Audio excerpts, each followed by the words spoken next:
ধন্যবাদ আপনাদেরকে। আপনারা জানেন কিছুক্ষণ আগে আমি জোহরের নামাজ পড়তে গিয়েছিলাম এই শাহবাগ মসজিদে। নামাজ পড়ার পরে আমাকে একজন কনস্টেবল এসে বলতেছে আপনার সাথে ওসি স্যার কথা বলবে। ওসি স্যার আমার ডিটেলস নিল। তারপরে বলল যে না, ডিসি মাসুদ স্যার কথা বলবে। আমাকে দীর্ঘক্ষণ বসিয়ে রাখা হয়েছে, যেটাকে আপনারা এক ধরনের গ্রেপ্তার বলতে পারেন। 46 ধারার গ্রেপ্তারের এরকম একটা আছে যে আমার ব্যক্তিগত স্বাধীনতা হরণ করা, এটাই গ্রেপ্তার। সেটা আপনার কথার মাধ্যমে হোক, হ্যান্ডকাপ পরিয়ে হোক, রশি পরিয়ে হোক, এটা গ্রেপ্তার। তো উনি আমাকে যে প্রশ্নগুলো করলো যে হাদি ভাইয়ের উপর আক্রমণ হওয়ার যে একটা লিগ্যাল নিউজ আপনার কাছে ছিল, আপনি বলেছেন, এটা আপনি পুলিশকে কেন জানান নাই? কারণ পুলিশকে জানানো তো আমার কাজ না। আপনার উপর জীবন নাশের হুমকি থাকতে পারে, আমার কাছে যদি নিউজ থাকে সেটা আমি আপনাকে জানাবো। আপনি পুলিশের কাছে যাবেন, জিডি করবেন, আপনি পুলিশের প্রোটেকশন চাইবেন, কাজটা কিন্তু আমার না। আমি কতটুকু চেয়েছি, আমি যতক্ষণ জানতে পেরেছি যে হাদি ভাইয়ের উপর আক্রমণটা হতে পারে, আমি হাদি ভাইকে বলেছি আপনি যদি পুলিশের কাছে না যান, আমার নিজেকে থেকে আপনাকে সেভ করতে হবে।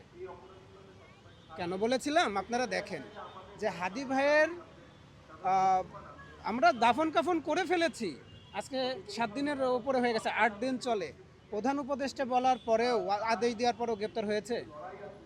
আপনারা বিভিন্ন সোশ্যাল মিডিয়ায় দেখেছেন এই কয়টা গুলি করার কথা ছিল, একটা গুলি হয়েছে। এটা তথ্য বিভ্রাট। তারা এখান থেকে পালিয়ে এর সাহায্যে পালিয়ে গেছে, এগুলো তথ্য বিভ্রাট। এই কথাগুলো কারা বলবে? যে গুলি করেছে, গুলি সহযোগিতা করছে, তারা বলেছে। আমি এরকম কোনো তথ্য দিয়েছি? আমি শুধু হাদি ভাইকে বলেছি আপনার উপর আক্রমণটা হতে পারে, যে কথাটা তো হাদি ভাই নিজেও বলেছে যে আমার প্রাণ নাশের হুমকি আছে, আমি মারা গেলে আমার ছেলেটাকে আপনারা একটু দেখে রাখবেন, আমি মারা গেলে পরে আপনারা আমার খুনের বিচার করবেন। হাদি ভাইয়ের খুনের বিচার আর হবে? আপনাদের কি মনে হয়? কারণ হাদি ভাইকে পরিকল্পিতভাবে হত্যা করা হয়েছে।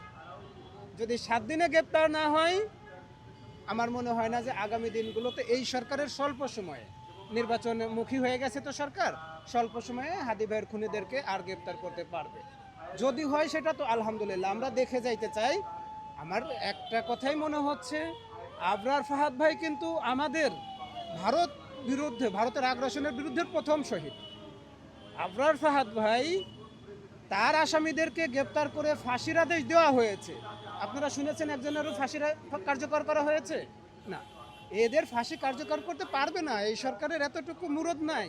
আপনারা দেখেছেন গতকালকে প্রধান উপদেষ্টা সেখানে একটা বয়ান দিয়েছে, ভালো লেগেছে, যে আমরা আজকে হাদিকে কথা দিতে এসেছি। হ্যাঁ, বিদায় দিতে আসিনি, হাদিকে কথা দিতে। আসলেই ওনার কথা কি বিশ্বাসযোগ্য?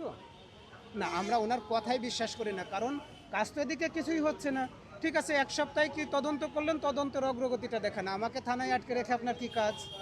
আমি পালিয়ে গেছি? শুনেছেন যে আমি পালিয়ে গেছি? আমি তো একা একা চলতেছি, বীরের বেশে চলতেছি। কারণ আমি জানি আমাদের মতো আর কয়েকজন মানুষ যদি মারা যায়, রাস্তায় যখন নিজের জীবন দিয়ে দিবে, তখন আপনারা আবার আন্দোলন করবেন, আপনারা আবার এক হবেন। আমি তো জীবন দেওয়ার জন্য দাঁড়িয়ে আছি, আমি তো আপনাদেরকে তথ্য দেওয়ার জন্য দাঁড়িয়ে আছি। মেরে দেন আমাকে। আপনাদের দেশে এখন, আমাদের দেশে বসবাস করে একটা জিনিসই মনে হচ্ছে, ভাই বিপ্লব করলে পরে মৃত্যুটা অনিবার্য, আর যারা দেশের পক্ষে কাজ করবে তাদের মৃত্যুটা অনিবার্য। আপনি ভারতের পক্ষে কথা বললে আপনি বেঁচে যাবেন। আপনাদের মাধ্যমে শুধু পুলিশকে, আইন শৃঙ্খলা রক্ষাকারী বাহিনীকে, স্বরাষ্ট্র উপদেষ্টাকে পরিষ্কার বলে দিতে চাই, আমাদের বিপ্লবীদের বাংলাদেশের যে কোনো প্রান্তে বিন্দুমাত্র হেনস্থা করার চেষ্টা করবেন না। বিন্দুমাত্র হেনস্থা করার চেষ্টা করলে, কালকে হাদি ভাইকে দাফন কাফন করলাম, আজকে আপনি আমাকে হেনস্থা করতে চান, আজকে আপনি আমাকে জিজ্ঞাসাবাদ করতে চান, জিজ্ঞাসাবাদ করেন। আইনি যতটুকু বাধ্যবাধকতা আছে তার মধ্যে করেন। তদন্তকারী যে অফিসার আছে সে আমাকে নোটিশ দিয়ে ডাকুক, আমি যাচ্ছি, আপনাদেরকে সাথে নিয়েই যাচ্ছি। আমি তো বুক ফুলিয়ে দাঁড়িয়ে আছি। আপনারা তো অনেক তদন্ত করেছেন, র্যাব তদন্ত করছে, সিআইডি তদন্ত করছে, আমার নামটা একবারও আসছে? আমার অপরাধ হলো আমি হাদি ভাইকে কেন সাবধান করলাম? হাদি ভাইয়ের খুনের পিছনে যারা দায়ী আছে, আজকে তারাই এই প্রশ্নগুলো করে, ফ্যাসিস্টের সহযোগীরা। আপনি কি করে এই ঢাকা শহরের মাত্র 5 মিনিটের জন্য সিগন্যাল বন্ধ করে দেন, 5 মিনিটের জন্য সিগন্যাল বন্ধ করে দিলে সারা ঢাকা শহর বন্ধ হয়ে যাবে। অথচ সেখানে খুনিরা হাদি ভাইকে গুলি করার পরে একদম নিরাপদে ঢাকা শহর থেকে বের হয়ে গেল, আপনারা কিছু করতে পারলেন না। আপনাদের সেটা দোষ হয় না।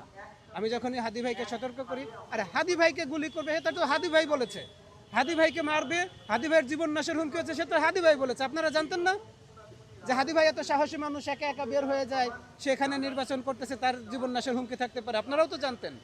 আপনাদের মাধ্যমে শুধু আইন শৃঙ্খলা রক্ষাকারী বাহিনীকে ভালো কাজ করতে না পারলে শুধু শুধু আকাজ করার দরকার নেই। বিপ্লবীদেরকে আর হেনস্থা করার চেষ্টা করেন না। আপনারা আপনাদের মতো কাজ করেন, আইনে যতটা আপনাদের পরিধি আছে পরিধির ভিতর থেকে কাজ করেন। আমার মনে হয় না যে আপনাদের কাউকে হেনস্থা করা আর উচিত হবে।